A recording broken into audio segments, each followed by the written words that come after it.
Assalamualaikum warahmatullahi wabarakatuh. Nama saya Hilda Huriatunisa. Saya dari Ilmu Pendidikan Agama Islam, Fakultas Pendidikan Ilmu Pengetahuan Sosial dengan nomor induk mahasiswa 1907994. Di sini saya akan sedikit menjelaskan mengenai tafsir Tarbawi. Yang bersangkutan mengenai tafsir Tarbawi seperti pengertian, pendekatan tafsir Tarbawi, metode-metode tafsir Tarbawi, serta jenis-jenis Tarbawi dalam bahasa lainnya. Nah, yang pertama yaitu pengertian tafsir Tarbawi. Tafsir Tarbawi berasal dari dua kata, yaitu tafsir dan tarbawi. Tafsir yang berarti menjelaskan dan tarbawi yang berarti pendidikan.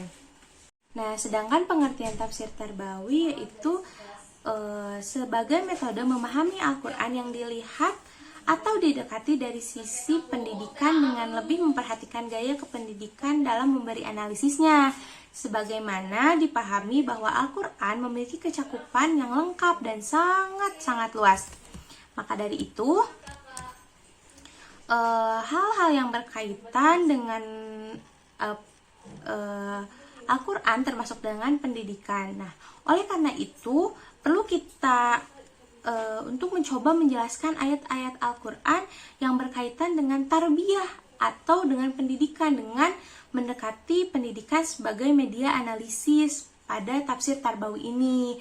Jadi tafsir Tarbawi ini yaitu tafsir yang menganalisis ayat-ayat Al-Quran yang berhubungan dengan tarbawi atau pendidikan itu sendiri. Meskipun tarbawi tidak banyak disebut, tidak ada dalam Al-Quran, tapi kata-kata di dalam Al-Quran memiliki akar-akar yang sama, seperti Al-Rob, Robbayani, Nurabbi, Ribbiyin. Nah, itu tuh demikian pula dalam hadis dikemukakan bahwa istilah Rabbani meskipun kelihatannya semua istilah tersebut mempunyai pola akar kata masing-masing atau yang sama, namun masing-masing mempunyai kontradiksi makna yang berbeda. Tapi meskipun tidak disebutkan dalam Al-Quran, masih sama satu akar.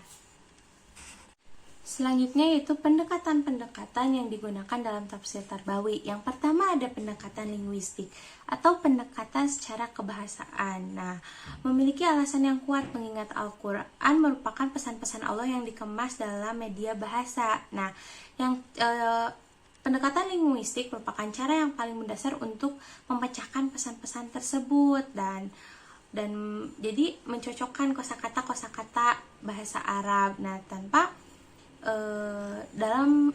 Nah, menggunakan pengetahuan kebahasaan untuk menafsirkan Al-Quran bukan berarti selalu memaknai setiap kata dan kalimat secara harfiah. Nah, orang Arab itu mengenal mantuk atau makna tersirat dan mafhum. Mantuk itu makna tersurat, sedangkan mafhum makna tersirat. Sedangkan pemahaman tidak harus didapat dari kata-kata yang tertulis gitu. Jadi pendekatan linguistik itu lebih pendekatan bahasa Arab, karena kan Al-Quran itu dari Mekah ya. Nah, orang Mekah itu kan berbicara bahasa Arab, makanya bangsa Arab lebih menggunakan pendekatan secara linguistik gitu.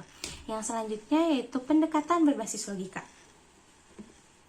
Nah, pendekatan berbasis logika itu menggunakan daya pikirnya.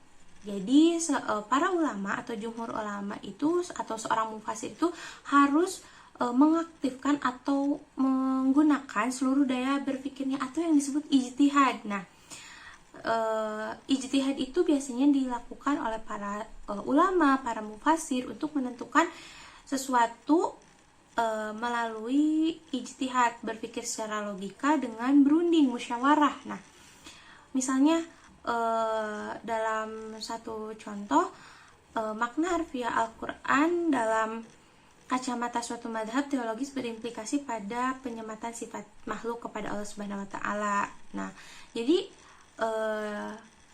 dalam melakukan pendekatan berbasis logika ini juga harus dibekali dengan ilmu yang sangat mumpuni. Selanjutnya yaitu pendekatan tasawuf. Nah, seorang mufasir yang mendekati Al-Quran secara mistis melihat ayat-ayat Al-Quran sebagai simbol atau suatu isyarat merujuk pada perkara yang melampaui makna. Nah, makna kebahasaannya, dengan kata lain, menurut para mufasir atau pengguna pendekatan ini, Al-Quran itu memiliki dua makna, yaitu makna lahir dan makna batin. Nah, selanjutnya yaitu pendekatan berbasis tradisi atau riwayah. Nah, pada pendekatan berbasis tradisi ini tidak lepas dari riwayat-riwayat Nabi Muhammad SAW, karena riwayat beliau memiliki peranan penting dalam tafsir tradisional. Beberapa riwayat yang menjelaskan makna Al-Quran yang global, nah khususnya yang umum gitu, karena kan tidak selamanya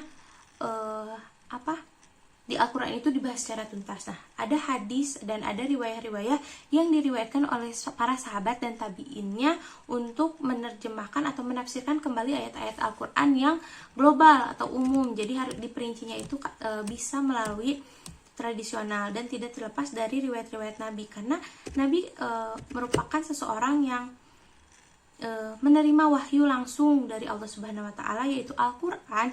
Makanya dari itu banyak para sahabat yang menafsirkan kembali atau menjelaskan ulang kembali ketika masih ada Nabi Muhammad SAW, sehingga banyak riwayat-riwayat yang menunjang kepada tafsir Al-Quran. Yang selanjutnya yaitu pendekatan kontekstual. Nah, pendekatan ini didasarkan kepada pandangan bahwa lafaz-lafaz Al-Quran diturunkan untuk menjawab persoalan-persoalan spesifik yang dihadapi oleh Nabi Muhammad SAW dan para sahabat di lingkungan mereka ketika mereka hidup. Nah, dalam pemahaman ini, jadi pemahaman atas teks Al-Quran secara tekstual sering gagal melihat berbagai nilai dan prinsip etis dan moral umum yang berhak ditanamkan oleh Al-Quran ke dalam pikiran hati orang-orang yang beriman. Itu menurut Seiked. Nah, selanjutnya itu ada metode-metode yang digunakan dalam tafsir. Yang pertama adalah tafsir tahlili. Tafsir tahlili yaitu berarti menguraikan atau menganalisa. Nah, biasanya seorang mufasir akan mengungkapkan makna setiap kata dan susunan kata secara rinci. Nah, jadi ketika tahlili itu menganalisisnya itu secara rinci gitu dalam setiap ayat yang dilaluinya, dalam rangka memahami ayat tersebut secara koheren gitu, dalam rangka ayat di sekitarnya tanpa beralih. Nah, yang selanjutnya itu ada ijmali. Nah, metode ijmali. Nah, metode ijmali ini jadi secara umum. Jadi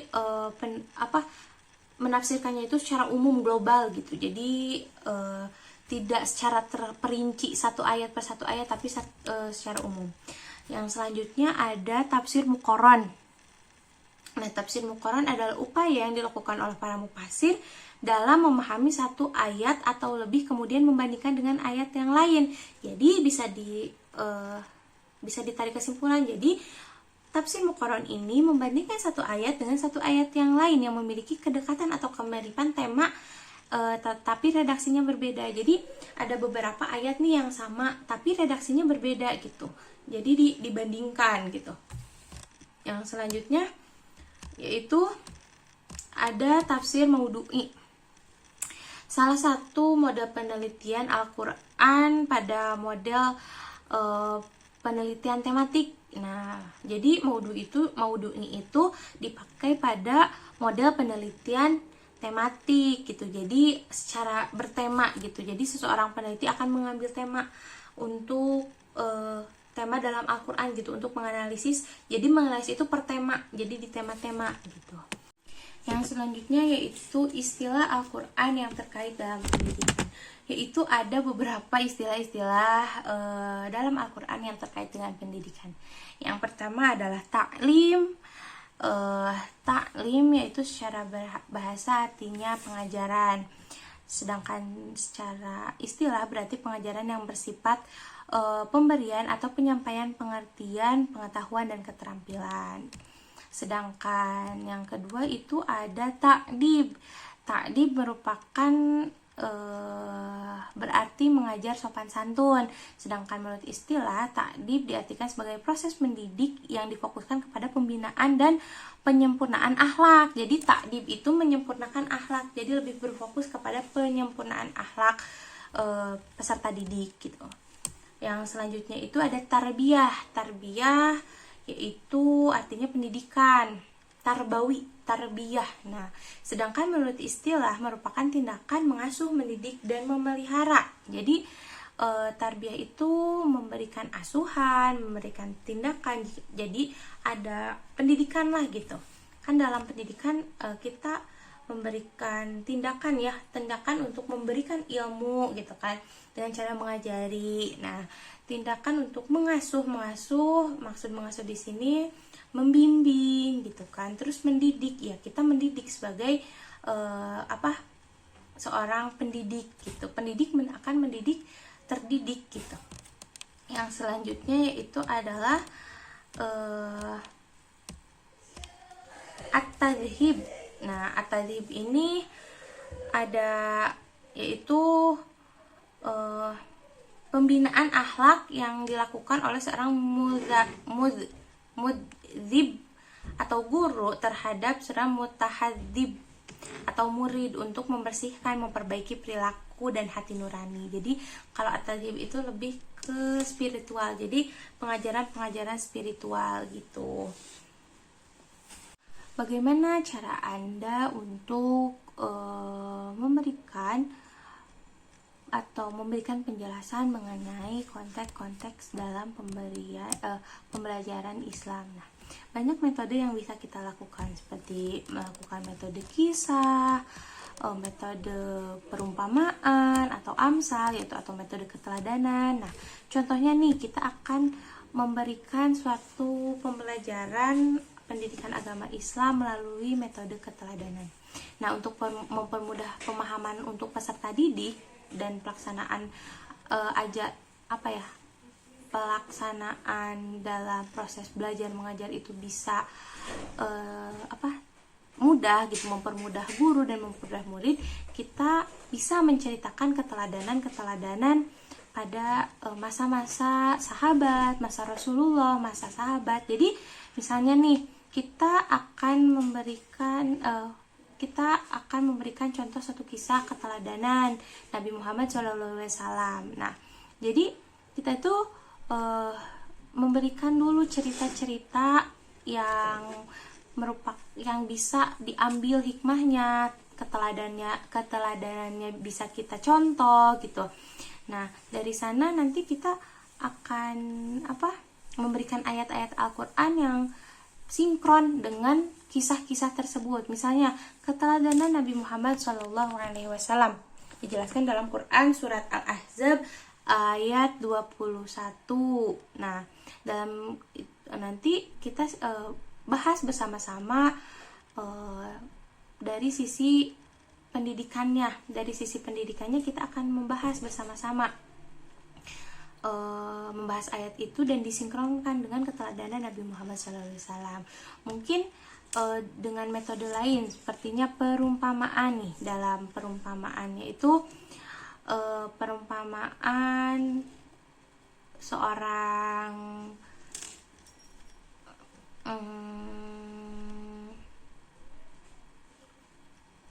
ayah yang menafkahi keluarganya. Nah, nafkah yang dikeluarkan oleh seorang ayah untuk menghidupi keluarganya itu bisa kita perumpamaan dengan disinkronkan dengan Quran surat Al-Baqarah ayat 261 gitu kan, misalnya tentang melakukan metode kisah. Nah, kita tuh bisa mengambil kisah-kisah Nabi yang terdahulu, mengambil peristiwa-peristiwa di masa lalu dengan kisah-kisah yang bisa kita ambil pelajarannya gitu kan.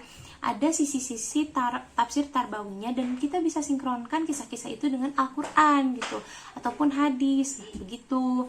Jadi itu cara yang saya akan lakukan ketika saya mengajarkan tafsir tarbawi atau melalui pendekatan tafsir tarbawi dalam pendidikan agama Islam. Mungkin itu yang dapat saya sampaikan. Mohon maaf atas segala kekurangannya. Wabillahi taufiq wal hidayah. Wassalamualaikum warahmatullahi wabarakatuh. Terima kasih semuanya.